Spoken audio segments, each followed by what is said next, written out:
Alaliya haqida qiziqarli 10 ta fakt bilan bo'lishaman. Birinchisi, alaliya bu eshitish qobiliyati buzilgan holat emas. Ya'ni bunda bolada eshitish qobiliyati saqlangan bo'lib, muammo bosh miya nutq markazida bo'ladi.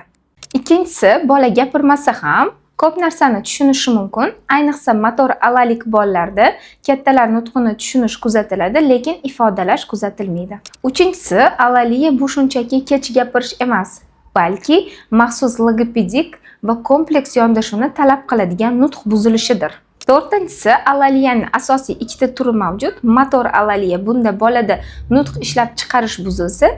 Beshinchisi, erta tashxis sezilarli muvaffaqiyatga olib keladi. Ayniqsa 2-3 yoshdan boshlab bola bilan logopedik mashg'ulotlar olib borilsa, nutq rivojlanishi sezilarli darajada o'sadi. Oltinchisi, faqat tovush chiqarishni o'rgatish yetarli emas. Bolani lug'at boyligini, grammatikasini, diqqatini, xotirasini, muloqot ko'nikmasini rivojlantirish muhim hisoblanadi.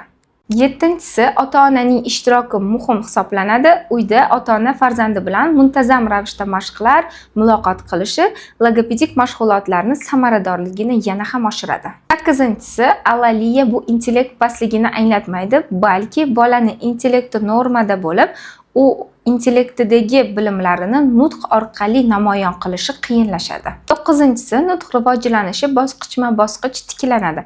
Avval tovush va so'zlar, keyin iboralar, undan so'ng esa gaplar va bog'langan nutq shakllanadi.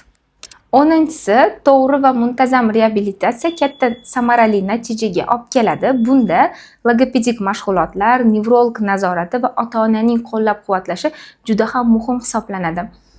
Bundan qiziqarli ma'lumotlarga ega bo'lish uchun menga obuna bo'ling va ekrandagi raqamga qo'ng'iroq qilib qabulimga yoziling.